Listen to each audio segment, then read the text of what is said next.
एक आम सुबह, लेकिन हर रोज की तरह अनइक्वल शुरुआत। किचन में सिर्फ एक पैर के कदम, लेकिन पूरी फैमिली की भूख का बोझ। रवि, तुम्हारा नाश्ता भी बनाना है, चिंटू का टिफिन भी पैक करना है और मेरी 9 बजे वाली क्लाइंट कॉल भी। तो मुझे एक कप चाय मिल सकती है या मैं ऑर्डर करूँ स्विगी से? स्विगी तो सिर्फ तुम्हारे लिए है रवि, घर तो सिर्फ मेरी जिम्मेदारी रह गई है ना। मम्मा, कार्टून्स देखते देखते भूख लग गई, आज बटर टोस्ट चाहिए। बेटा, पहले स्कूल की यूनिफॉर्म पहनो, वरना टोस्ट भी कार्टून जैसा रह जाएगा। प्रिया के हाथों में बेलन, दिमाग में डेडलाइंस और कान में 3 तरफ से आवाज। सुबह सुबह ये मल्टीटास्किंग सिर्फ उसके लिए ही क्यों? काम तो सब करते हैं प्रिया, मैं भी तो ऑफिस जाता हूँ। ऑफिस से पहले मुझे किचन भी संभालनी पड़ती है, स्कूल भी और अपना काम भी। तुम सिर्फ अपने लिए रेडी होते हो। ये मम्मी ने मेरी फेवरेट मैगी बनाई। घर के हर कोने में जिंदगी चल रही थी, लेकिन प्रिया के लिए ये सिर्फ एक रूटीन नहीं, एक रेस थी, हर रोज की। मैं कभी हेल्प करने की कोशिश भी नहीं करता, शायद मुझे करनी चाहिए। शुरुआत छोटी होती है, पर बदलाव वहीं से आता है। शायद ये सुबह कुछ अलग हो। दादी की सोच जमाने के साथ बदली नहीं, उनके लिए रसोई सिर्फ औरत की जगह है। हर नई सुबह एक पुरानी सोच के साथ। हमारे वक्त में तो लड़कियां 10 साल की होती थी, तब तक रोटी गोल और सब्जी स्वादिष्ट। अब तो कुकर भी कंफ्यूज हो जाता है। माँ बिल्कुल सही कह रही हो, प्रिया को थोड़ा और वक्त देना चाहिए किचन में, आधी रसोई में कैसे चलेगा। मैं भी काम करती हूँ रवि, वर्क फ्रॉम होम का मतलब घर का काम नहीं होता सिर्फ। आप लोगों के लिए सब इजी है कहना।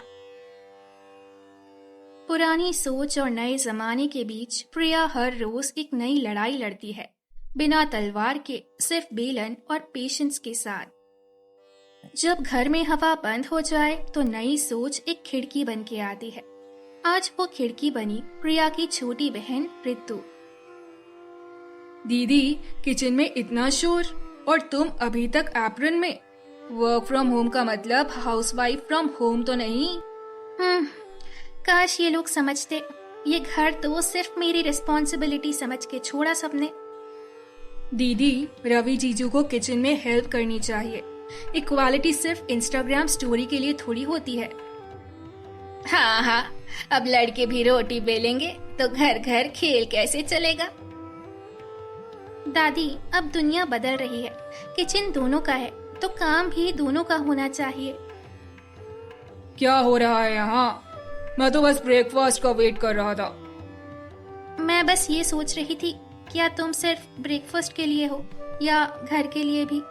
रितु की बात ने एक तीखा सवाल छोड़ दिया था और उस सवाल का जवाब अभी बाकी था। घर की दीवार से ज्यादा पतली होती है पड़ोसी की सुनवाई, और जहाँ कहानी हो वहाँ शर्मा जी ना हो, ऐसा तो हो ही नहीं सकता। शर्मा जी गेट से झांक कर बोलते हैं, अरे रवि भाई, आजकल बड़े थके थके लगते हो, किचन से आवाज ही नहीं आती, या प्रिया ने बैन कर दिया? मैं तो सिर्फ सपोर्ट करता हूँ शर्मा जी, दूर से। किचन मेरी बाउंड्री से बाहर है। सपोर्ट मतलब रिमोट कंट्रोल वाला? आजकल तो मर्द भी एप्रन पहन के रील्स बना रहे हैं। दादी दरवाजे के पास से सुनकर बोलती है, रवि का हाथ रसोई में कभी गया नहीं। अब शर्मा जी भी चाहते हैं मेरा बेटा बेलन उठाए। अंदर से रितु चिल्लाती है, बेलन सिर्फ हाथ में नहीं होता, सोच में भी होना चाहिए दादी। लोगों के ताने सुन सुन के तो मेरे पराठे भी जल जाते हैं। सपोर्ट या सरकाज़म, कभी कभी दोनों का टेस्ट एक जैसा होता है, बस डाइजेस्ट करना पड़ता है। एक छोटी सी बदलाव से प्रिया के चेहरे पर एक बड़ी सी मुस्कुराहट आई। किचन से सिर्फ चाय नहीं, एक नया रिश्ता उभर कर आया। प्रिया डाइनिंग टेबल पे बैठी होती है, हाथ में कप और आंखों में हल्का सा सरप्राइज। रवि, तुमने मुझे सरप्राइज कर दिया।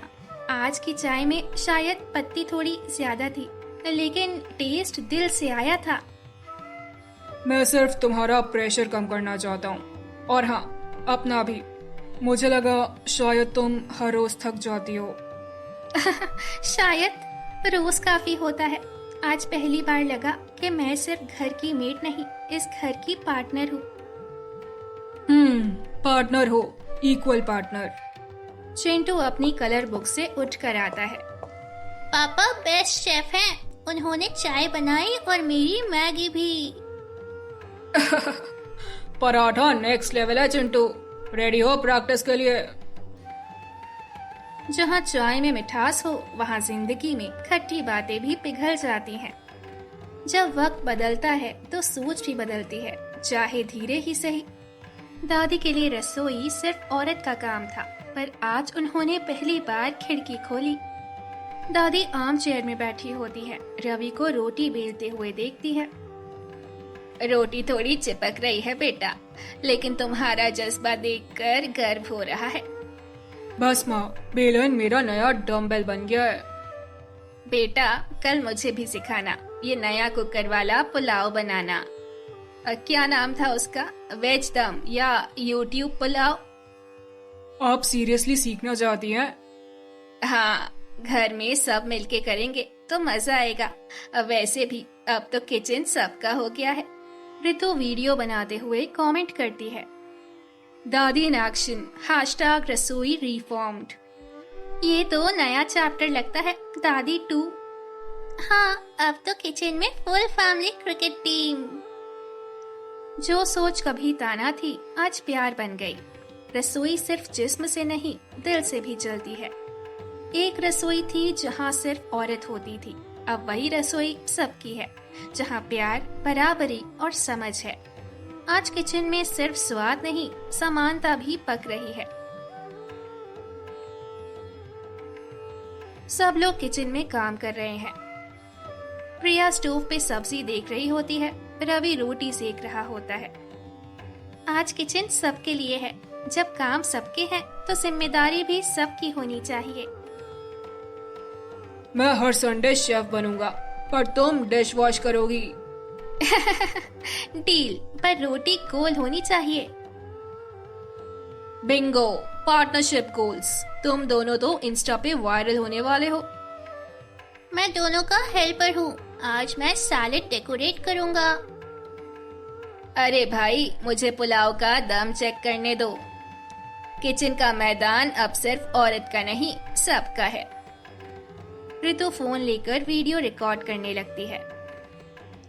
कैप्शन, फ्रॉम बहन to balance, the real family recipe. रसोई के अंदर सिर्फ खाना नहीं बनता, रिश्ते भी पकते हैं। हर मसाले में एक कहानी होती है, और जब रसोई आधी आधी हो तो जिंदगी भी पूरी लगती है। डिनर टेबल पर सब मिलके खाना खा रहे हैं। टेबल पे सिर्फ डिशेस नहीं, मुस्कान भी बिखरी होती है। मम्मा, पापा के हाथ की रोटी टेस्टी है। और मेरे दम वाले पुलाव को मत भूलना। ये थी कहानी एक आधी किचन की, जिसमें सबका स्वाद मिला और जिंदगी बन गई पूरी रसोई।